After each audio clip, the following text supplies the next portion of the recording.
प्रभु की स्तुति हो कि एक बार फिर से हम प्रभु के चरणों के पास हैं। हम धन्यवाद देते हैं उस महान परमेश्वर का जिसने एक बार फिर से हमें अपने चरणों के पास आने का मौका दिया कि हम उसकी आराधना और उसकी स्तुति आज फिर से कर सकें।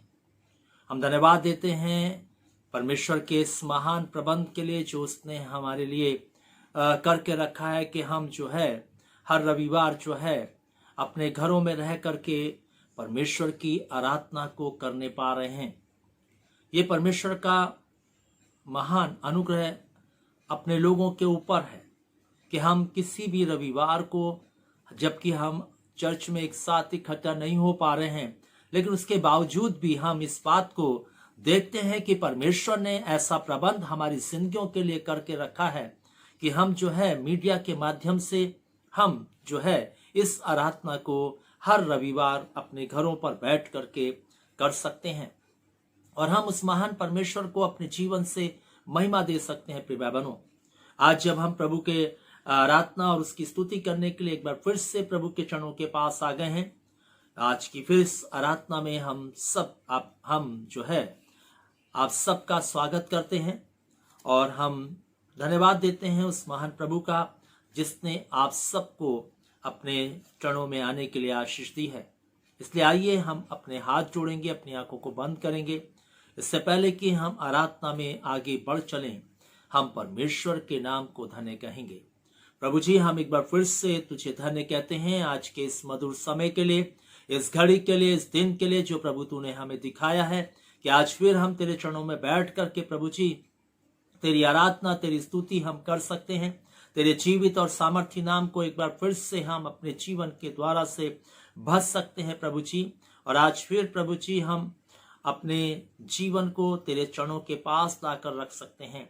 प्रभु जी, हम धन्यवाद देते हैं आपके महान प्रबंधों के लिए जो आपने प्रभु हमारी जिंदगियों के लिए करके रखे हैं, कि प्रभु हम सदैव तेरी संगति में बने रह सकें, तेरे वचनों को अपनी जिंदगी में हमेशा सुन सकें और उसको अपनी जिंदगी में अपना करके और उसको अपनी जिंदगी में अमल में ला सकें। हम धन्यवाद देते हैं प्रभु जी आज की इस आराधना के लिए, जिसमें हम सब प्रभु तेरी महिमा करने के लिए इकट्ठा हैं। आप सबको तू अपनी पवित्र आत्मा की भरपूरी दे, अपनी सामर्थ्य से, अपनी समझ, अपनी बुद्धि से भर, ताकि प्रभु आज फिर तेरी आराधना आत्मा और सच्चाई के साथ हर एक जन करने वाला हो सके। हम इस पूरी आराधना को तेरे हाथों में देते हैं। जितने लोग इस आराधना में जुड़ रहे हैं, जुड़ेंगे, सबको आशीष देना। और जो कुछ भी हम इस आराधना में करते हैं प्रभु, होने दे कि उस सब से तुझे महिमा मिले। यीशु ख्रिस्ट के नाम से मांगते, आमीन। सो इससे पहले कि हम आराधना में आगे की ओर और भी बढ़ चलें और हम उसके जीवित वचन को सुने, हम परमेश्वर की स्तुति करेंगे और एक गीत में हम चलेंगे ताकि हम अपने मनों को इस भजन के द्वारा से तैयार कर सकें।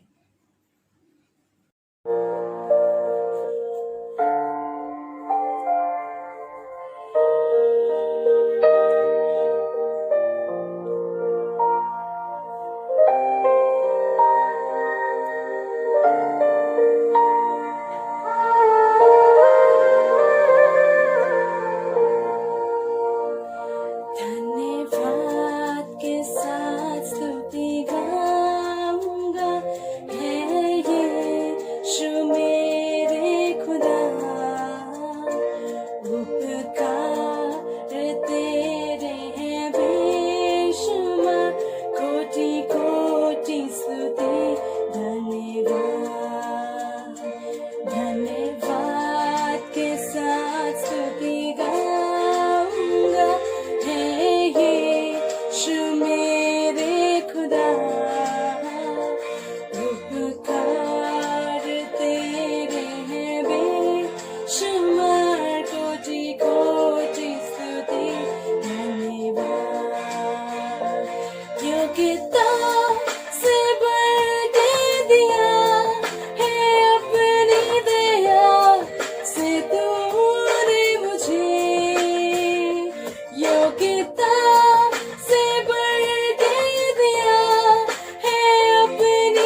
धन्यवाद हो उस महान परमेश्वर का कि हम पिछले रविवार चर्च के एनिवर्सरी को मनाने पाए। हम धन्यवाद देते हैं परमेश्वर के वचन के लिए जो डॉक्टर नरेंद्र सिंह के द्वारा से हमारी कलीसिया के बीच में रखा गया और बहुत ही आशीषमय वचन जो उनके द्वारा से हमारी कलीसिया के लिए रहा। हर एक ने आशीष पाई। हम एक बार फिर से इस ऑनलाइन आराधना में डॉक्टर नरेंद्र सिंह का धन्यवाद करते हैं कि उन्होंने कलीसिया को अपने उस वचन के द्वारा से जो परमेश्वर ने उन्हें दिया हमारी कलीसिया के लिए उत्साहित किया और परमेश्वर की ओर देखने के लिए और भी प्रेरित किया। इसके लिए हम सचमुच में परमेश्वर का और उनका हम शुक्रगुजार हैं। आज फिर जब हम परमेश्वर के वचनों को सुनने के लिए जा रहे हैं प्रिय भाई बहनों, हम जो है आज एक खास विषय पर ध्यान करेंगे और वो है कि प्रभु यीशु मसीह को पहनना। क्योंकि प्रभु यीशु मसीह को पहने बिना हम मसीही नहीं हो सकते। आज हो सकता है हमारे मसीह होने का जो है अलग अलग विचार हो। हम हो सकता है ये सोचते हो, ये अपने मन में विचार करते हो कि हम चर्च आते हैं, दुआ करते हैं, बाइबल पढ़ते हैं, हमने जो है यीशु मसीह के नाम को अपने जीवन में ग्रहण किया हुआ है, हमने जो है अपने जीवन को प्रभु को सौंपा हुआ है और जो है हम जो है चर्च के मेंबर हैं। हम जो है क्रिसमस मनाते हैं, गुड फ्राइडे सर्विस को हम अटेंड करते हैं। हम उस दिन जो है सफ़ेद कपड़े पहनते हैं, प्रभु यीशु मसीह की मृत्यु को स्मरण करते हैं। हो सकता है कि हम इन सब बातों को सोच करके हम इस बात को समझते हो कि हम मसीह हैं। बाइबल हमें इस बात को बताती है कि मसीह तब तक नहीं जब तक हम यीशु मसीह को अपने जीवन में पहन नहीं लेते। प्रिय भाई बहनों, परमेश्वर का वचन आज हमारा ध्यान इस बात की ओर केंद्रित करना चाहता है, क्योंकि जब हम यीशु मसीह को अपनी जिंदगी के अंदर पहन लेंगे तभी हम मसीह होंगे। हम मसीह लिख लेने से, क्रिश्चियन लिख लेने से, क्रिश्चियन जाति लिख लेने से हम मसीह नहीं हो जाएंगे। हम दुनिया की दृष्टि में हो सकते हैं, हम एक कलीसिया के अंदर जो है मसीह हो सकते हैं, हम जो है लोगों के सामने अपने कार्यों के द्वारा से जो हम दुआ, बाइबल और चर्च की एक्टिविटीज जो हम अपनी जिंदगी से दिखाते हैं, उसको करके हम लोगों को इस बात को बता सकते हैं या प्रभावित कर सकते हैं और हम दिखा सकते हैं कि हम मसीह हैं। लेकिन परमेश्वर का वचन हमें इस बात को बताता है कि मसीही कौन है। मसीह वो व्यक्ति है जिसने यीशु मसीह को पहन लिया। और बाइबल इस बात की गवाह है, जब प्रभु यीशु मसीह का स्वर्गारोहण हो गया और प्रभु के चेले जो थे, जो इस पृथ्वी पर रह गए, उन्होंने जब प्रभु के कार्यों को किया, बाइबल बताती है 120 लोग जो थे वो विश्वासियों का एक समूह था, जिन्होंने इस पृथ्वी पर रह करके, संसार में रह करके 120 लोगों ने प्रभु की महिमा को अपनी जिंदगी से फैलाया। और बाइबल बताती है जब पहली बार चेले, जो प्रभु यीशु मसीह के चेले थे, अंताकिया में पहुंचे, तो बाइबल कहती है लोगों ने उनको देख करके कहा ये मसीह है। और ये बात हमें इस बात को बताती है, ये बात हमें इस बात को सिखाती है कि निश्चित उन्होंने यीशु मसीह को अपनी जिंदगी में पहन रखा था। इसीलिए लोग उनको देख करके कहते थे कि ये मसीही हैं। और पहली बार चेले अंताकिया में मसीही कहलाए। बाइबल आज हमारा ध्यान को इस बात की ओर केंद्रित करना चाहती है प्रिय भाई बहनों, हम धोखे में ना रहें, हम किसी जो है ब्लफ में ना आए। बाइबल हमें इस बात को कहती है कि मसीह वो व्यक्ति है जिसने यीशु मसीह को अपनी जिंदगी के अंदर पहन लिया है। आपने देखा होगा जब पुलिस में कार्य करने वाला व्यक्ति जब वर्दी को पहन लेता है,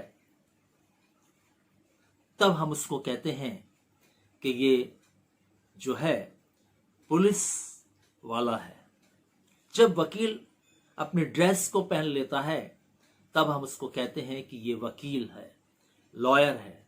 जब डॉक्टर अपनी ड्रेस कोड में होता है, तब हम उसको कहते हैं कि ये डॉक्टर है।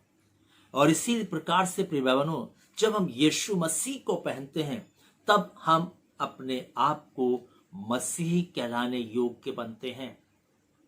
यदि आपका विचार कुछ अलग है तो हो सकता है, लेकिन बाइबल का विचार ऐसा है कि हमें यीशु मसीह को अपनी जिंदगी में पहनना होगा, तभी हम मसीह हो सकेंगे।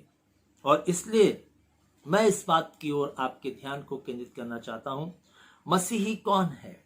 मसीही कौन है? मसीह वो व्यक्ति है जिसने यीशु मसीह को अपनी जिंदगी के अंदर पहन लिया है। और इसलिए इफिसियों का पत्र हमें इस बात को सिखाना चाहता है, बाइबल हमें इस बात को बताना चाहती है। यूं तो पौलुस के जितने भी पत्र हैं वो हमें मसीह जीवन के बारे में जो एक बेहतरीन शिक्षा देते हैं, एक जो है सच्चाई को वो हमारे सामने खोल करके रखते हैं पौलुस, और कहते हैं कि मसीह कौन है, उसका जीवन किस प्रकार का होना चाहिए, कैसी चाल होनी चाहिए, कैसे विचार होने चाहिए, कैसे ख्याल होने चाहिए, उनका जो जीवन है वो किस प्रकार का होना चाहिए। ये उसने अपने पत्र के अंदर जो इन मसीह जीवन की पूरी तस्वीर को उतार करके रखा है। प्रिय भाइयों, शायद हम इन पत्रों को ध्यान से नहीं पढ़ते हैं। उसने हर पत्र में जो है मसीही व्यक्ति के बारे में कि मसीह का जीवन कैसा होना चाहिए, उसने उसको लिखा है। और इफिसियों के पत्र को जब हम पढ़ते हैं तो उसमें भी उसने कहा है कि जब तक हम पुत्र की पहचान में एक ना हो जाएं, तब तक के लिए हमें प्रभु ने प्रेरित दिए हैं, भविष्यवक्ता दिए हैं, उपदेशक दिए हैं, सिखाने वाले दिए हैं, हमें दिए हैं ये सब लोग, ताकि वो हमें जो है एक सिद्ध मनुष्य बना सकें, एक सिद्ध जो है ताकि और हमारी जिंदगी को ले जा सकें, और वो हमें यीशु मसीह की समानता में हमारी जिंदगी को परिपूर्णता के लिए ला करके खड़ा कर सकें। और इसलिए प्रिय भाइयों, आज फिर इफिसियों के पत्र की ओर मैं आपके ध्यान को केंद्रित करूंगा, जो 4 अध्याय के 22 और 24 पद में पौलुस ने इस प्रकार से लिखा है। 22 पद को हम पढ़ेंगे। इफिसियों 4:22 में लिखा है कि तुम पिछले चाल चलन के पुराने मनुष्यत्व को, जो भरमाने वाली अभिलाषाओं के अनुसार भ्रष्ट होता जाता है, उतार डालो। और उसके बाद 24वें पद में कहता है, और नए मनुष्यत्व को पहन लो, जो परमेश्वर के अनुरूप सत्य की धार्मिकता और पवित्रता में सिरजा गया है। अब यहाँ पर हम देखते हैं कि पौलुस जो है इस बात को बताना चाहता है कि अगर हम अपने जीवन में मसीही होना चाहते हैं, मसीही जिंदगी को जीना चाहते हैं, मसीह होकर के इस पृथ्वी पर अपने जीवन को व्यतीत करना चाहते हैं, मसीही का गवाह होकर के जिंदगी को इस पृथ्वी पर बिताना चाहते हैं, हम जो है सचमुच में इस बात का दावा करके इस जिंदगी को संसार के लोगों के बीच में जीना चाहते हैं कि हम क्रिश्चियन हैं, तो वो कहता है हमें अपने पुराने मनुष्यत्व को हमें उतारना होगा पुराने मनुष्यत्व को। और प्रिय भाई बहनों, जो पुराना मनुष्यत्व है वो आदम का मनुष्यत्व है, क्योंकि आदम ने जब गुनाह किया, जब पाप जो है उसके द्वारा से जो है फैल गया, उसके द्वारा से पाप जगत में आ गया, तो हर एक प्राणी जो इस पृथ्वी पर है वो जो है पापी उत्पन्न होने लगा। और इसलिए वो पुराना जो मनुष्यत्व है जो आदम से हमें मिला है, उसको हमें उतारना होगा। बाइबल इस बात को कहती है, एक मसीह होने के लिए, एक मसीह जीवन को इस पृथ्वी पर जीने के लिए हमें उस जीवन को जो आदम से मिला है, पाप का जीवन, अभिलाषाओं से भरा हुआ जीवन, भ्रष्ट करने वाले अभिलाषाओं से परिपूर्ण जीवन को हमें उतारना होगा। और हम एक नए मनुष्यत्व को अर्थात प्रभु यीशु मसीह जो नया मनुष्यत्व था, नया आदम था, उसके स्वभाव को, उसके व्यक्तित्व को हमें अपनी जिंदगी के अंदर धारण करना होगा। वो कहता है 24वें पद में, नए मनुष्यत्व को पहन लो, नए आदम के मनुष्यत्व को पहन लो। पुराने आदम के मनुष्यत्व को जो मिट्टी से बना था, उसके मनुष्यत्व को जो है उतार डालो, पुराने मनुष्यत्व को उतार डालो। और इसलिए प्रिय भाई बहनों, परमेश्वर का वचन आज हमसे बात कर रहा है कि यदि सचमुच में एक मसीह जिंदगी को हम इस पृथ्वी पर जीना चाहते हैं, तो हमें आदम के मनुष्यत्व को उतारना होगा। आदम का मनुष्यत्व जो है वो पाप से भरा हुआ मनुष्यत्व था। प्रिय भाई बहनों, याद रखिए, बाइबल हमें इस बात को बताती है, परमेश्वर का वचन हमें इस बात को सिखाता है कि वो जो मनुष्यत्व था वो पाप से भरा हुआ था। और जब मनुष्य पाप करता है तो पाप जो है हमेशा मनुष्य को नंगा कर देता है। प्रिय भाई बहनों, याद रखिए, जब आदम ने पाप किया, बाइबल इस बात की गवाह है। वो कहता है, बाइबल में उत्पत्ति किताब को हम पढ़ेंगे तो वहां पर लिखा है इस प्रकार से कि आदम ने जब पाप किया तो उन्होंने देखा कि हम नंगे हैं, और उन्होंने अपने नंगेपन को ढांकने के लिए अंजीर के पत्तों का अपने जीवन में प्रयोग किया। जब परमेश्वर ने देखा कि आदम जो है अपने नंगेपन को जो है अपने पाप को ढांपने के लिए, जिसने उसको पाप ने नंगा कर दिया है, उस नग्नता को ढांकने के लिए अंजीर के पत्तों का उसने जो है उपयोग किया है, तो परमेश्वर ने इस बात को सोचा, अंजीर के पत्तों से कब तक ये नग्नता जो है छिपी रह सकती है, कब तक ये नग्नता ढकी रह सकती है। एक दिन ये पत्ते सूख जाएंगे और ये जो है नग्नता फिर से इस आदम की दिखाई देने लग जाएगी। इसलिए परमेश्वर ने जो है उसके लिए एक उपाय किया, और बाइबल कहती है परमेश्वर ने उनको चमड़े के अंगरखे पहनाए, चमड़े के वस्त्र पहनाए। और प्रिय भाई बहनों, चमड़े के वस्त्र यूं ही नहीं आ गए। बाइबल बताती है परमेश्वर ने इस चमड़े के वस्त्र को बनाने के लिए, क्योंकि उस जमाने में कोई चमड़े की फैक्ट्री नहीं थी, उस जमाने में कुछ चमड़ा जो है सप्लाई नहीं किया जाता था। ये उस समय की बात है जब परमेश्वर ने आदम को बना करके अदन के बगीचे में रखा था, और परमेश्वर का कोई ऐसा विचार नहीं था कि मनुष्य इस तरीके से पाप में गिरकर नंगा हो जाएगा। परमेश्वर ने कभी सोचा भी नहीं थी ये बात, मैं ऐसा कहना चाहूंगा। नहीं तो परमेश्वर पहले से ही उसके सारे उपाय करता। बाइबल इस बात को बताती है कि जब आदम को बनाया, उससे बनाने से पहले परमेश्वर ने उसके जीवन के लिए सारे प्रबंध किए। उसने अदन का बगीचा बनाया, उसमें पेड़ पौधे फल इत्यादि सब चीजों को उसने सिरजा। आदम के लिए उसने सूर्य को, चंद्रमा को, तारों को सिरजा, समुद्र को बनाया, नदियों को बनाया, क्या कुछ नहीं किया, पहले से सब बातों का प्रबंध किया।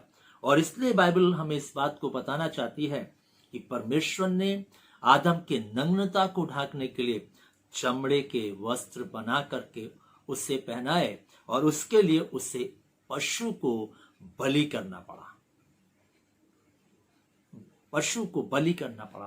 प्रिय भाई बहनों, और उस पशु के बलि करने के बाद उसके चमड़े को उतार करके, उसकी खाल को उतार करके उसका वस्त्र जो है वो आदम को पहनाया गया, हव्वा को पहनाया गया। प्रिय भाई बहनों, ताकि पाप की जो नग्नता है वो ढांपी जा सके। और इसलिए परमेश्वर का वचन हमें इस बात को बताता है कि हमें आदम के पुराने मनुष्यत्व को उतारना है, जिसमें हमारी नग्नता दिखाई देती है, जिसमें हमारे जीवन की गंदगी दिखाई देती है, जिसमें हमारे जीवन के अंदर पाप दिखाई देता है। और इसलिए 24वें पद में कहता है इफिसियों 4 के, इसलिए क्या है, नए मनुष्यत्व को पहन लो। जब हम यीशु मसीह जो हमारे लिए क्रूस पर बलिदान हुआ, परमेश्वर का इंतजाम था कि मनुष्य के पाप की नग्नता को ढांपने के लिए जब हम नए नियम में आते हैं पुराने नियम के बाद, तो हम इस बात को देखते हैं कि किस रीति से परमेश्वर ने मनुष्य की उस नम्रता को ढांपने के लिए उसने जो है यीशु मसीह का बलिदान किया, और उसके उस बलिदान के उस वस्त्र को जो है उसने हमें दिया ताकि हमारी नग्नता ढप जाए। और जब हम यीशु मसीह को पहन लेते हैं, यीशु मसीह रूपी वस्त्र पहन लेते हैं, तो हमारी नग्नता जो है वो क्या हो जाती है, ढप जाती है। प्रिय भाई बहनों, इसलिए परमेश्वर का वचन आज हमें इस बात को बताना चाहता है कि जब हम जो है यीशु मसीह को अपनी जिंदगी में पहन लेते हैं, तो ठीक उसी रीति से जिस प्रकार से एक पुलिस का व्यक्ति जब अपनी वर्दी में होता है, बाइबल जो है हमें आज इस उदाहरण के द्वारा से हमें सिखाना चाहती है। परमेश्वर का वचन हमें आज इस उदाहरण से हमें बताना चाहता है कि किस रीति से जब हम यीशु मसीह को पहन लेंगे तो हमारे जीवन की दशा भी कुछ ऐसी होगी। जब पुलिस का व्यक्ति अपनी वर्दी को पहन लेता है तो वो अपराध नहीं करता है, फिर वो अपराध नहीं करता, बल्कि वो अपराधियों को क्या करता है, पकड़ता है। याद रखिए प्रिय भाई बहनों, वो अपराध नहीं करता, इसीलिए उसको वर्दी दी गई है कि वो स्वयं अपराध ना करके जो अपराध करते हैं उनको वो न्याय तक पहुंचाए, दंड तक पहुंचाए। ठीक इसी रीति से प्रिय भाई बहनों, जब हम यीशु मसीह को पहन लेते हैं तो जो है बाइबल हमें इस बात को बताती है कि हम जो है फिर पाप के निकट नहीं जाते, और फिर पाप हमारे निकट नहीं आता। प्रिय भाई बहनों, पाप की हिम्मत नहीं होती कि वो हमारे निकट आए, क्योंकि हमने यीशु को पहन रखा है। उसकी हिम्मत नहीं होती कि वो हमारे पास आए, उसकी हिम्मत नहीं होती कि वो हमें छुए, जबकि हम जानते हैं कि जब हम यीशु मसीह को पहने तो हम पाप कर नहीं सकते। याद रखिए प्रिय भाई बहनों, क्योंकि जो यीशु को पहन लेता है फिर पाप उससे कोसों दूर हो जाता है। और इसलिए पौलुस ने क्या कहा, जब हम रोमियो के पत्र में जाते हैं और उसके 13वें अध्याय में जाते हैं और उसके 14 पद को पढ़ते हैं, तो यहां पर स्पष्ट इस बात को लिखा गया है और यहां पर ऐसा कहा गया है, कहता है, वरन यीशु मसीह को पहन लो और शरीर की अभिलाषाओं को पूरा करने का उपाय ना करो। और यहां पर स्पष्ट है कि जब हम यीशु मसीह को पहन लेंगे तो हम शरीर की किसी भी कार्य को, शरीर के किसी भी कार्य को हम नहीं करेंगे। और गलतियों के पत्र में पौलुस ने शरीर के कामों का वर्णन किया है कि हम शरीर की अभिलाषाओं को पूरा करने का यत्न नहीं करेंगे। और शरीर की अभिलाषाएं क्या हैं? आइए मेरे साथ खोलिए गलतियों का पत्र, उसका 5 अध्याय और उसके 19वें पद में लिखा है, शरीर के काम तो प्रकट हैं।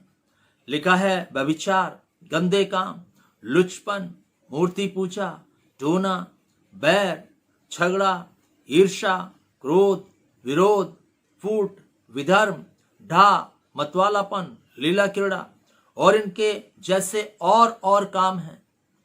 इनके विषय में मैं पहले से कह देता हूं और जैसे पहले कह भी चुका हूं कि ऐसे ऐसे काम करने वाले परमेश्वर के राज्य के वारिस नहीं होंगे। अब जब यहां पर पौलुस इस बात को कहता है कि मैं पहले कह भी चुका हूं, तो पौलुस ने कहां कहा? पहला कुरिन्थियों यदि हम उसके 6 अध्याय में जाएं और उसके हम 9 पद को पढ़ें तो यहां पर लिखा है, क्या तुम नहीं जानते क्या न्याय लोग परमेश्वर के राज्य के वारिस नहीं होंगे? उसने लिखा सा, पहले कह चुका है, यहां कह चुका है। पहला कुरिन्थियों उसके 6 अध्याय के 9 पद में वो यहां पर कह रहा है कि क्या तुम नहीं जानते कि अन्यायी लोग परमेश्वर के राज्य के वारिस ना होंगे? धोखा ना खाओ, न वैश्यगामी, न मूर्ति पूजक, न परिस्त्रीगामी, न लुच्चे, न पुरुषगामी, न चोर, न लोभी, न पियक्कड़, न गाली देने वाले, न अंधेर करने वाले परमेश्वर के राज्य के वारिस होंगे। साफ लिखा है, क्योंकि शरीर के काम करने वाले, शरीर के अनुसार जिंदगी को जीने वाले कभी परमेश्वर के राज्य के वारिस नहीं होंगे। और इसलिए उसने रोमियो के पत्र में लिखा कि शरीर पर मन लगाना तो मृत्यु है, मृत्यु है, पर आत्मा पर मन लगाना जीवन और शांति है। और इसलिए प्रिय भाई बहनों, पौलुस यहां पर जब रोमियो के पत्र उसके 13वें अध्याय में लिख रहा है, वो कह रहा है यीशु मसीह को पहन लो तो तुम शरीर की अभिलाषाओं को पूरा करने का उपाय नहीं करोगे। सचमुच में जब हम यीशु मसीह को पहन लेंगे तो हम ये शरीर के जो काम हैं, जो हमने अभी परमेश्वर के वचन से पढ़े हैं और हमने जो देखे हैं, हम इन कामों को हम नहीं करेंगे प्रिय भाई बहनों, क्योंकि हमने यीशु मसीह को पहन लिया है। हम एक भी शरीर की अभिलाषा को पूरा करने का उपाय नहीं करेंगे। और इसलिए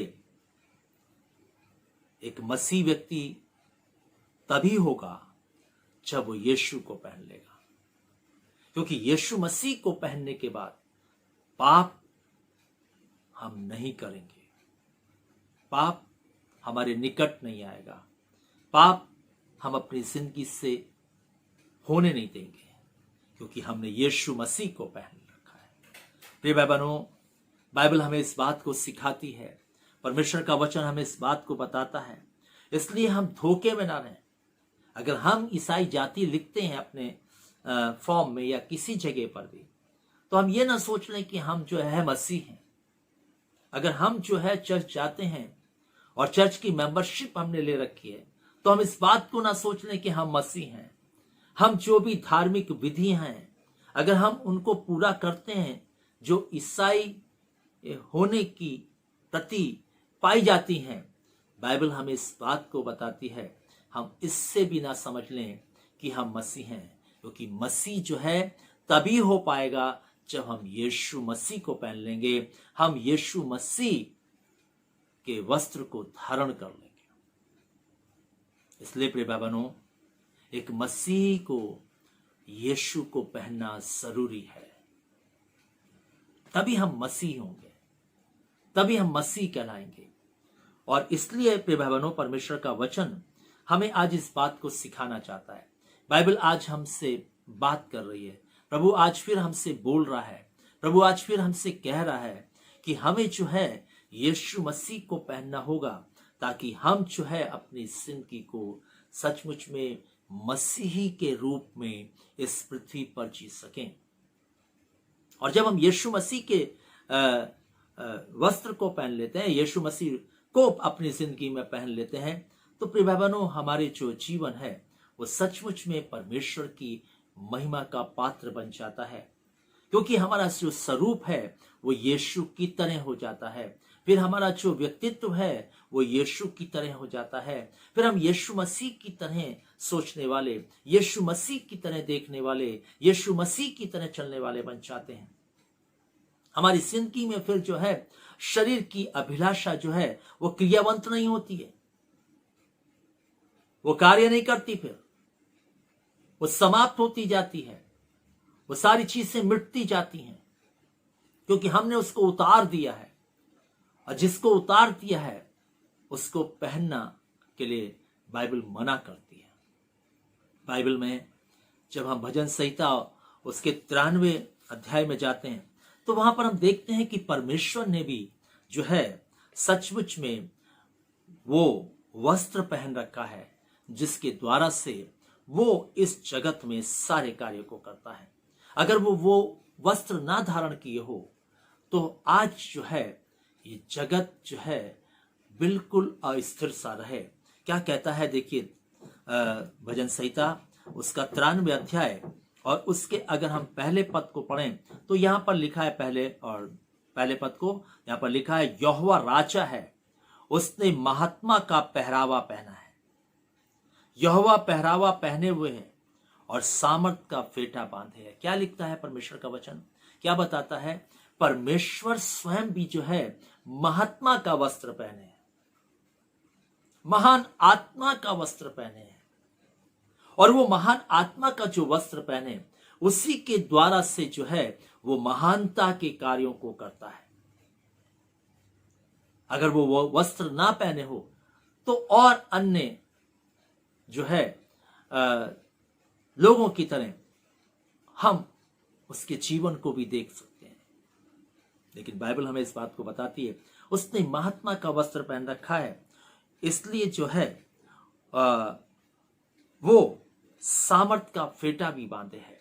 उस वस्त्र पर जो पहना है उसमें एक फेटा भी है जिसको उसने बांध रखा, उससे उसको कस रखा है प्रिय भाइयों। और इसलिए आगे क्या कहता है, इस कारण जगत स्थिर है और वह नहीं टलने का। क्योंकि उसने वो वस्त्र पहन रखा, इसलिए सब कुछ स्थिर है, कुछ भी नहीं टलने का। इसलिए प्रभु का कहा हुआ वचन भी नहीं टलेगा, क्योंकि उसने महात्मा का वस्त्र पहना हुआ है। उसकी कोई बात जो है एक भी बिंदु इधर से उधर नहीं होगी। उसने जो कुछ कहा है वैसा ही होगा प्रिय भाई बहनों, वैसा ही होगा, बिल्कुल वैसा ही होगा। और उसने अपने वचन में कहा भी है कि आकाश और पृथ्वी टल जाएंगे परंतु मेरा वचन कभी नहीं टलेगा। क्योंकि उसने महात्मा का वस्त्र पहना है, इसलिए सब कुछ स्थिर है, सब कुछ स्थिर है। उसने जो प्रतिज्ञाएं हमसे की हैं वो स्थिर हैं, याद रखिए प्रिय भाई बहनों। उसने जो अपने आगमन के चिन्हों के बारे में वर्णन किया है सचमुच में वो स्थिर हैं, उसमें कोई तब्दीली नहीं होगी, कोई चेंजिंग नहीं होगी प्रिय भाई बहनों।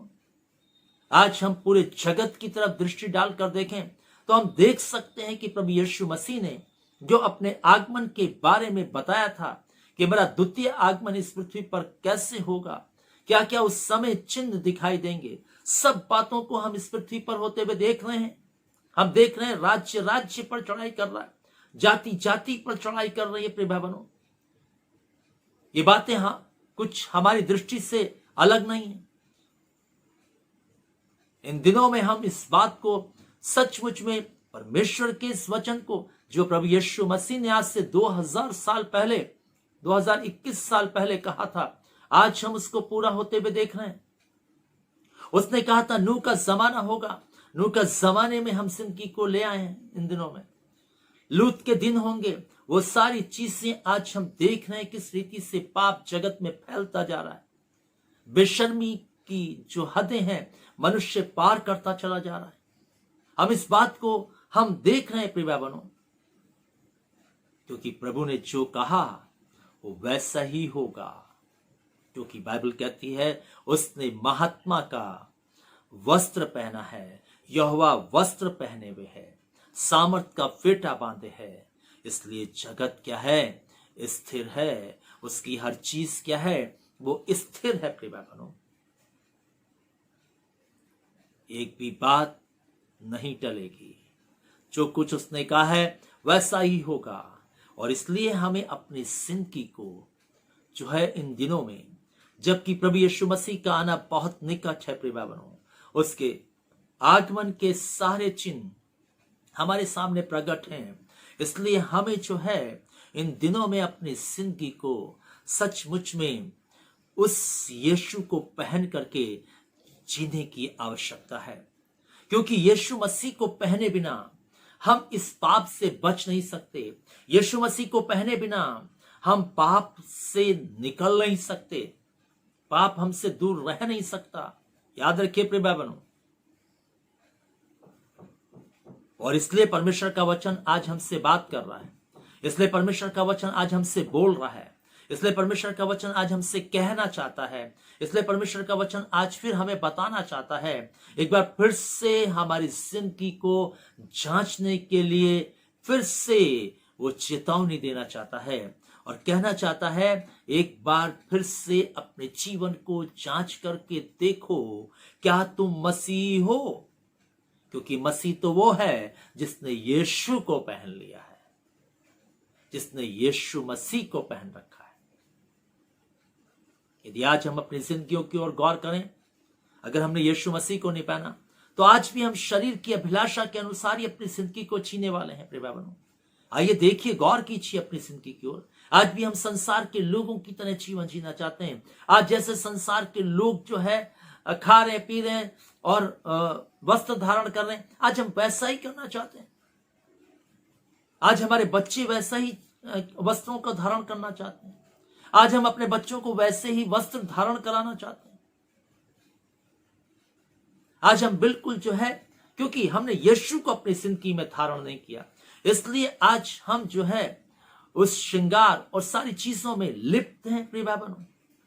लेकिन बाइबल हमें बताती है जो विश्वासी लोग थे, वो उनका जो सजना था, संवरना था, वो उनके भीतरी मनुष्यत्व के द्वारा से था। आज हम बाहरी सजावट को लोगों के सामने रखते हैं। आज हम अपने धार्मिक जीवन को भी जो बाहरी वो लोगों के सामने रखते हैं, लेकिन भीतर से हमारी धार्मिकता जो है जब वास्तव में देखी जाती है तो उसमें धार्मिकता नजर नहीं आती प्रिय भाई बहनों, उसमें जो है अपवित्रता दिखाई देती है। और इसलिए परमेश्वर आज हमसे बात कर रहा है। इसलिए परमेश्वर आज फिर हमसे कहना चाहता है। बाइबल कहती है कि अगर हमें सचमुच में परमेश्वर के साथ बादलों पर जाना है तो हमें यीशु को पहनना होगा, क्योंकि परमेश्वर का पुत्र जब बादलों पर आएगा तो वो उनको अपने साथ ले जाएगा जो यीशु को धारण किए हुए हैं, यीशु को पहने हुए हैं, जो पुत्र की समानता में एक दिखाई दे रहे हैं, जिनका व्यक्तित्व जो है प्रभु के यीशु की तरह दिखता है, उनको वो अपने साथ बादलों पर ले जाएगा। जिनका जीवन पवित्र है, जिनका मन शुद्ध है, जो सचमुच में दीन है, उनको वो अपने साथ बादलों पर ले जाएगा। उन लोगों को नहीं जिनकी जिंदगी के अंदर घमंड है, उन लोगों को नहीं जो अपने जीवन को इस संसार में केवल अपने लिए जी रहे हैं, उन लोगों को नहीं ले जाएगा। इसलिए यीशु मसीह जब इस संसार में आए, उन्होंने अपने लिए जीवन नहीं जिया प्रिय भाई बहनों। आप उस यीशु की जिंदगी की तरफ ध्यान करके देखिए उसको कि उसने कभी भी अपने लिए जीवन नहीं जिया। उसने 33.5 वर्ष इस पृथ्वी पर अपने जीवन को बिताया, लेकिन उसने कभी भी अपने लिए जीवन नहीं जिया। उसने हमेशा हम पापी मनुष्यों के लिए इस पृथ्वी पर अपनी जिंदगी को जिया। उसने कभी भी अपनी जिंदगी को अपवित्रता की ओर ले जाकर खड़ा नहीं किया, क्योंकि वो मनुष्य था इस पृथ्वी में। उसके बावजूद भी, क्योंकि उसने परमेश्वर को पहन रखा था। इसलिए प्रिय भाई बहनों, और इसलिए प्रभु आज हमसे कहना चाहता है, जब हम यीशु मसीह को पहने होंगे, हम जो है कभी भी इस शरीर की लालसाओं को पूरा नहीं करेंगे। क्या कहता है गलतियों का पत्र 5 अध्याय, आइए बाइबल को खोलेंगे और उसके 24 पद को पढ़ेंगे। यहां पर लिखा है, जो मसीह यीशु के हैं, उन्होंने शरीर की उस लालसाओं और अभिलाषाओं समेत क्रूस पर चढ़ा दिया है। जो यीशु मसीह के हैं, उन्होंने सारी चीजों को क्या करा है। जैसे यीशु मसीह पाप को लेकर के क्रूस पर बलिदान हो गया, वैसे ही जो है वो मनुष्य जिसने प्रभु यीशु मसीह को अपनी जिंदगी के अंदर पहन लिया, उसने अपने शरीर की सारी अभिलाषाओं को, लालसाओं को क्रूस पर चढ़ा दिया है। और इसलिए पौलुस क्या कहता है, अब मैं जीवित ना रहा, परंतु मसीह मुझ में जीवित है, क्योंकि मैं मसीह के साथ क्रूस पर चढ़ाया गया हूं। दूसरे शब्दों में, पुराना मनुष्यत्व उसने क्रूस पर टांग दिया। क्या प्रिय भाई बहनों, आज जो हम अपने आप को मसीह होने का दावा करते हैं, आज जो हम अपने आप को जो है क्रिश्चियन लिखते हैं, क्या सचमुच में हमने अपने पुराने मनुष्यत्व को क्रूस पर चढ़ा दिया है? क्या हमने सचमुच में अपनी अभिलाषाओं, लालसाओं को क्रूस पर चढ़ा दिया है? क्या सचमुच में हम जो है अब पाप को अपनी जिंदगी से नहीं करते हैं? हम पाप के विचार को भी अपनी जिंदगी के अंदर नहीं लाते हैं? आइए देखिए, अपनी जिंदगी को जांचिए प्रिय भाई बहनों। कहीं ऐसा ना हो कि हम धोखे में जिंदगी को जी करके जब हम प्रभु यीशु मसीह के सामने उपस्थित हों, तो वो हमको यह कह करके हमारी जिंदगी को उस नरक की ओर ना भेज दे कि मैंने तुम्हें कभी नहीं जाना। इससे पहले कि हमारी जिंदगी के हाल ये हो, हमारी जिंदगी की दशा इस प्रकार की हो और यीशु खुल करके कह दे कि हे कुकर्म करने वालों, मैंने तुम्हें कभी नहीं जाना। आज भी हमें इस वचन को अपनी जिंदगी में ग्रहण करने की आवश्यकता है, इस वचन को अपनी जिंदगी में अपनाने की आवश्यकता है। और बाइबल आज हमें सिखा रही है, प्रभु का वचन हमें बता रहा है, पवित्र आत्मा आज फिर हमसे बातचीत कर रहा है और वो कह रहा है यीशु को पहन लोगे तो शरीर की अभिलाषाओं को पूरा करने का यत्न नहीं करोगे। केवल यीशु का पहनना ही हमें पाप से बचा सकता है। और इसलिए पौलुस गलतियों 2:20 में इस बात को कहता है बिल्कुल स्पष्टता के साथ। आइए पढ़ लीजिए, बाइबल को खोल के पढ़िए ताकि हम समझ सकें कि पौलुस ने मसीह जीवन के बारे में किस प्रकार से अपने पत्रों में उसकी व्याख्या की है। और क्या कहता है गलतियों 2, आइए उसके 20 पद को देखिए, बाइबल क्या कहती है। लिखा हुआ है, मैं मसीह के साथ क्रूस पर चढ़ाया गया हूं, अब मैं जीवित ना रहा पर मसीह मुझ में जीवित है, और मैं शरीर में अब जो जीवित हूं तो केवल उस विश्वास से जीवित हूं जो परमेश्वर के पुत्र पर है, जिसने मुझसे प्रेम किया और मेरे लिए अपने आप को दे दिया। क्या कहता, अब जो मैं शरीर में दिखाई दे रहा हूं वो केवल यीशु पर विश्वास करने के कारण और उसके प्रेम के कारण जो उसने मुझसे किया है। बस मैं उसके प्रेम के लिए और उस पर विश्वास करने के लिए जीवित हूं। बस। और उसी पौलुस ने जब हम फिलिपियों के पत्र में चाहते हैं, उसने साफ कहा, आइए फिलिपियों 3 और उसके 7 पद को जब हम पढ़ेंगे तो हमें यहां पर स्पष्ट देखने को मिलेगा। पौलुस द्वारा कहा गया ये कथन, परंतु जो जो बातें मेरे लाभ की थीं उन्हीं को मैंने मसीह के कारण हानि समझ लिया है, वरन मैं अपने प्रभु यीशु मसीह की पहचान की उत्तमता के कारण सब बातों को हानि समझता हूं, जिसके कारण मैंने सब वस्तुओं की हानि उठाई और उन्हें कूड़ा समझता हूं, जिससे मैं मसीह को प्राप्त करूं और उसमें पाया जाऊं, ना कि अपनी उस धार्मिकता के साथ जो व्यवस्था से है, वरन उस धार्मिकता के साथ जो मसीह पर विश्वास करने के कारण परमेश्वर की ओर से विश्वास करने पर मिलती है। अब यहां पर पौलुस बिल्कुल साफ कहता है, वहां कहता है अब मैं जीवित ना रहा परंतु मसीह मुझ में जीवित है, और यहां पर इस बात को स्पष्ट करते हुए कहता है कि जो जो बातें मेरे लाभ की थीं उन्हीं को मैंने यीशु के लिए क्या समझ लिया, हानि समझ लिया। शरीर के जीवन के लिए जो लाभ की बातें थी, है ना, जो अभिलाषाएं लाभ के लिए थी, शरीर के लिए अभिलाषाएं बहुत लाभ की बातें हैं, बहुत लाभ की बातें हैं। हम इस पृथ्वी पर जब जीवन जी रहे हैं तो मुझे इसकी व्याख्या करने की आवश्यकता नहीं कि शरीर की अभिलाषाएं शरीर के जीवन के लिए कितनी बहुमूल्य है। मैं ऐसा कहूंगा, कितनी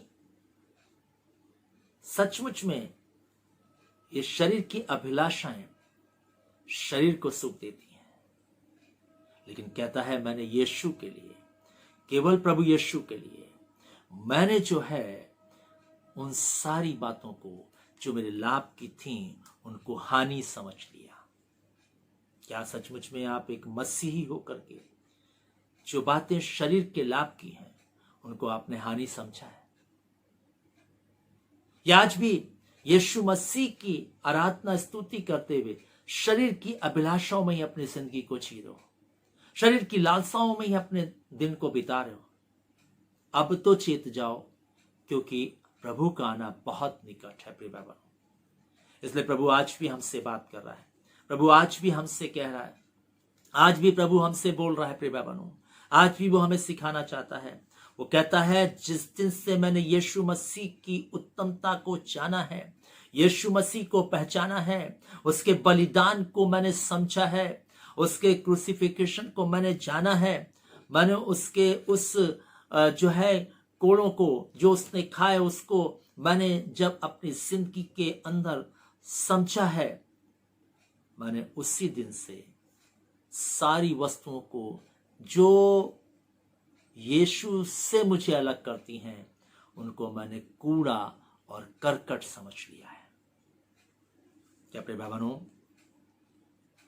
आज जो हम मसीह कहलाते हैं, विश्वासी कहलाते हैं, क्या हमने भी सचमुच में जो बातें हमें प्रभु यीशु से अलग करती हैं, जो बातें यीशु मसीह को जो है दुखित करती हैं, उसके आत्मा को शोकित करती हैं, क्या सचमुच में हमने उन बातों को कूड़ा करकट समझाया नहीं? और अगर नहीं प्रिय भाई बहनों, तो हम किस बात के मसीह, कैसे विश्वासी? पौलुस क्या कहता है? यदि हम दूसरा कुरिन्थियों और उसके 5 अध्याय में जाएं, देखिए बाइबल क्या कहती है। उसने साफ लिखा, 5 अध्याय और उसके 14 पद से हम पढ़ेंगे। लिखा है, क्योंकि मसीह का प्रेम हमें विवश कर देता है, इसलिए कि हम यह समझते हैं कि जब एक सब के लिए मरा तो सब मर गए। मसीह का प्रेम हमें इस बात के लिए विवश करता है कि जब वो हमारे लिए मर गया तो हम जो उस पर विश्वास लेकर के आए हैं, या हम जो उसके पीछे निकल आए हैं, या हम जो उसके शिष्यता को हमने अपने जीवन में ग्रहण कर लिया, हम भी मर गए हैं। किसके लिए? पाप के लिए। यीशु मसीह किसके लिए मरा? पाप के लिए मरा। आज हम भी पाप के लिए मर गए, सब मर गए। लिखा कहता है, वो 15वें पद में कहता, और वह इस निमित्त सबके लिए मरा कि जो जीवित हैं वो आगे को अपने लिए ना जिए, परंतु उसके लिए जो उनके लिए मरा और फिर जी उठा। और आगे लिखता है कि सब इसलिए मर गए कि वो इस निमित्त सबके लिए मरा कि हम जो जीवित हैं इस पृथ्वी पर, हमें जो उसने जीवन दान दिया है, हमें जो उसने जो है हमारे जीवन को जो पाप से छुटकारा दिया है, वो इसलिए दिया है कि अब हम पाप के लिए नहीं, अब हम संसार के लिए नहीं, अब हम शैतान की बातों के लिए नहीं, शैतान के कार्यों के लिए नहीं, हम जो है यीशु के लिए जिए, यीशु के लिए जिए। क्या सचमुच में हम मसीह कहला करके यीशु के लिए जी रहे हैं?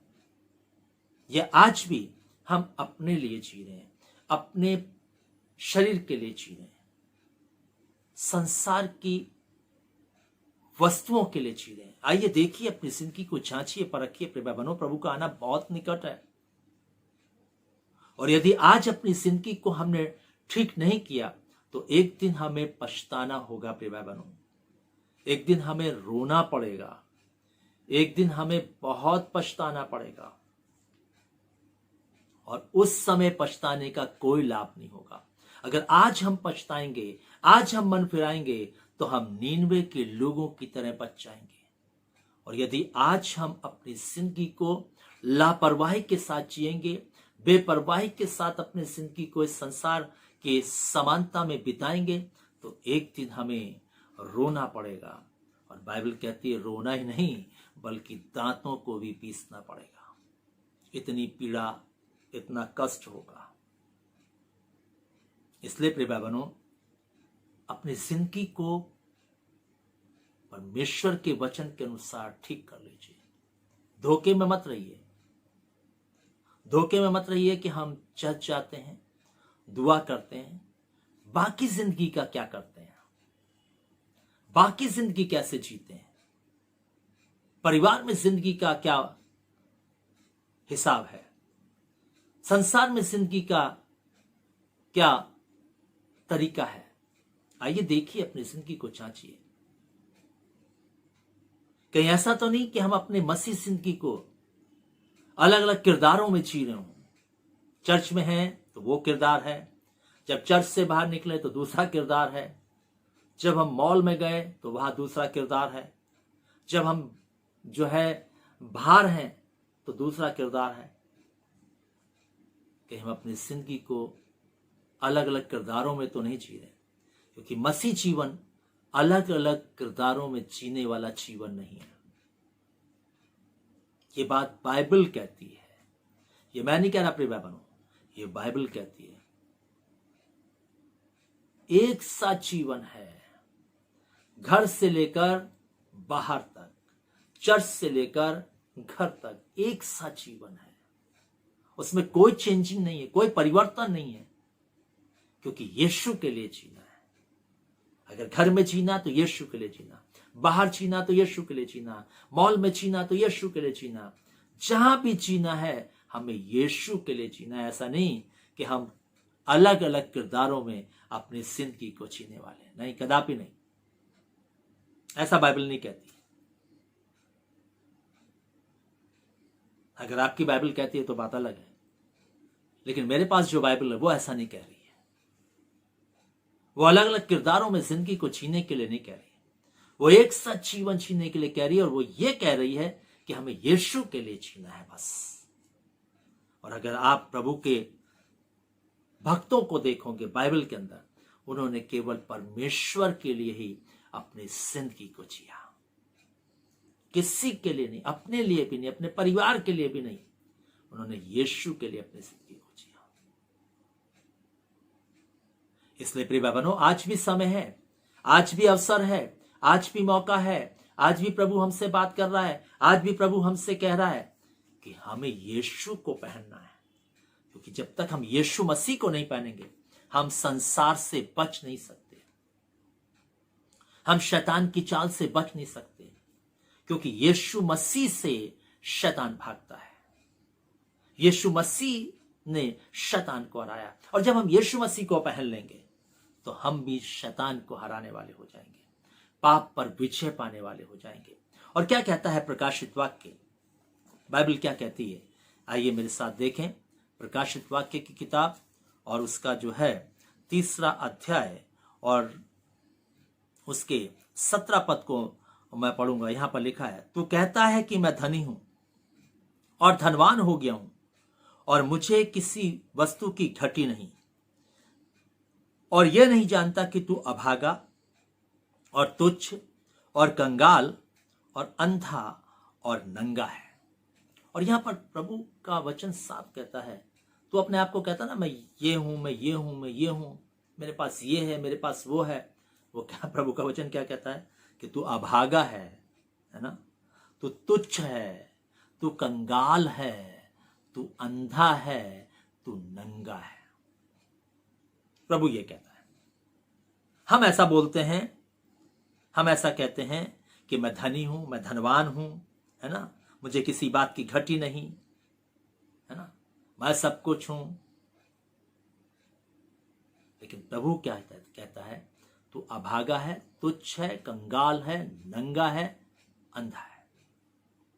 और इसलिए नंगेपन को ढांपने के लिए हमें यीशु को पहनना है, हमें यीशु को पहनना है। और क्या कहता है सरदीस की कलीसिया को लिखते हुए परमेश्वर का वचन क्या कहता है? आइए मेरे साथ देखिए और किस प्रकार से प्रभु का वचन हमारे सामने आता है। 4 और 5 पद को पढ़ेंगे। पर हां, सरदीस में तेरे यहां कुछ ऐसे लोग हैं जिन्होंने अपने अपने वस्त्र अशुद्ध नहीं किए हैं। वे श्वेत वस्त्र पहने हुए मेरे साथ घूमेंगे, क्योंकि वे इस योग्य हैं। जो जय पाए उसे इस प्रकार श्वेत वस्त्र पहनाया जाएगा, और मैं उसका नाम जीवन की पुस्तक में से किसी रीति से ना काटूंगा, पर उसका नाम अपने पिता और उसके स्वर्गदूतों के सामने मान लूंगा। जिसके कान हो वो सुन ले कि आत्मा कलीसियाओं से क्या कहता है। और यहां पर परमेश्वर का वचन बिल्कुल स्पष्ट है। कई बार हम यीशु मसीह को पहनने के बावजूद भी हम जो है अपनी जिंदगी को संसार की तरीके से जीते हैं। और मैं ऐसा कहूंगा कि हम जो है याकूब की तरह धोखे के वस्त्र को पहन करके जो है अपनी जिंदगी को इस पृथ्वी पर जी रहे हैं। क्योंकि यदि सचमुच में यीशु मसीह को पहनेंगे तो हम पाप नहीं करेंगे। लेकिन अगर हम याकूब की तरह अपने पिता को धोखा देने के लिए एसाव के वस्त्र धारण करेंगे, उसके रुआर जैसे बालों को बांध करके पिता के सामने आशीष पाने जाएंगे, तो कितने दिन आशीष पा पाएंगे, कितनी देर वो आशीषें ठहरेंगी। याद रखिए प्रिय भाई बहनों, याद रखिए। और इसलिए यहां पर परमेश्वर का वचन कहता है, लेकिन हां, कुछ हैं जिन्होंने अपने वस्त्र को अशुद्ध नहीं किया है। वे श्वेत वस्त्र पहन करके मेरे साथ घूमेंगे। हालेलुया, प्रभु का धन्यवाद। श्वेत वस्त्र पहन करके घूमेंगे और मैं उनका नाम जीवन की पुस्तक से नहीं काटूंगा। याद रखिए प्रिय भाई बहनों, ऐसा नहीं कि नाम लिख गया तो कटेगा नहीं, ऐसा यहां पर ऐसा पढ़ने से बिल्कुल साफ स्पष्ट है। इसलिए धोखे में न रहें, धोखे में जिंदगी को मत जिए।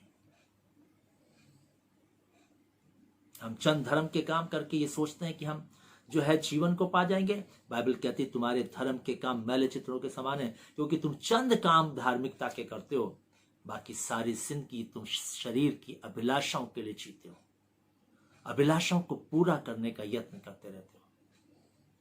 तो इसलिए तुम्हारे जो धर्म के काम है वो भी कैसे हैं? मैले चित्रों के समान गंदे हैं, उनका कोई मूल्य नहीं है परमेश्वर के साथ। इसलिए प्रभु आज भी हमसे कहना चाह रहा है, प्रभु आज भी हमसे बात कर रहा है प्रिय भाई बहनों। आज भी प्रभु का वचन हमें सिखाना चाहता है, आज भी प्रभु का वचन हमसे बोल रहा है कि हमें अपनी जिंदगी को जो है यीशु को पहन करके जीना है, तभी हम मसीह हैं। उससे पहले हम मसीह हो नहीं सकते। याद रखिए प्रिय भाई, याद रखिए, हम बपतिस्मा लेने के बाद भी नहीं हो सकते। याद रखिए, क्योंकि लोग बपतिस्मा को शायद इस प्रकार से अपनी जिंदगी के अंदर लेते हैं कि बपतिस्मा शायद शरीर को के मैल को दूर करना है। नहीं प्रिय भाई, यदि हम गलतियों के पत्र में पढ़ें, उसके 3 अध्याय में जाएं और उसके 27 पद को पढ़ें तो लिखा हुआ है, और तुम में से जितनों ने मसीह में बपतिस्मा लिया है उन्होंने मसीह को पहन लिया, ऐसा कहता है। अब मुझे नहीं मालूम आप बपतिस्मे के बारे में किस प्रकार का विचार रखते हैं, लेकिन बाइबल तो इस प्रकार का विचार करती है कि अगर तुमने बपतिस्मा लिया है तो यीशु को पहन लिया है, और अगर यीशु को पहन लिया है तो आपकी नग्नता ढप गई है, और अगर आपकी नग्नता ढप गई है तो फिर आप शरीर की अभिलाषाओं को पूरा नहीं करोगे। याद रखिए प्रिय भाई, आज के दिन परमेश्वर हमसे बात कर रहा है, और इसलिए जैसे पुलिस वाला एक वर्दी से पुलिस वाला जाना जाता है, वकील अपनी वर्दी से वकील जाना जाता है, डॉक्टर अपनी वर्दी से जो है डॉक्टर जाना जाता है, ठीक वैसे ही यीशु मसीह को पहनने वाला ही मसीही जाना जाता है। प्रभु आज फिर हमें सिखाता है, आइए हम सीखें और यीशु को पहन करके अपनी जिंदगी को जिए, ताकि पाप की हिम्मत हमारे पास आने को ना हो और ना फिर हम अपनी जिंदगी से पाप करने पाए, क्योंकि मसीह पाप नहीं करता, और जब हमने मसीह को पहन लिया तो हम पाप नहीं कर सकते। प्रभु हम सबको आशीष देवे। आज हम ये रुकेंगे, प्रार्थना में चलेंगे। हमारे जीवित महान सर्वशक्तिमान दयालु पिता परमेश्वर, हम धन्यवाद देते हैं आज के इस वचन के लिए जो हमने प्रभु तेरे चरणों में बैठ करके सुना और सीखा है। प्रभु जी आप आशीष दें, तेरा पवित्र आत्मा और भी प्रभु जी आने वाले दिनों में हमें सिखाए, ताकि हम तेरे पुत्र के आने के लिए अपनी जिंदगियों को सचमुच में सजा सकें, संवार सकें, और जैसा तेरा वचन कहता है कि जो सचमुच में यीशु को पहन लेंगे वे परमेश्वर के राज्य में जाएंगे। प्रभु हम उसको पहन कर ही अपनी जिंदगी को तैयार करने वाले हो सकें, रखने वाले हो सकें। जितनों ने संदेश को सुना है बहुतायत की आशीष दे, जितने और सुनेंगे उन्हें दे सत्य में अपनी जिंदगी को लाने वाले और सत्य में जीने वाले बन सकें।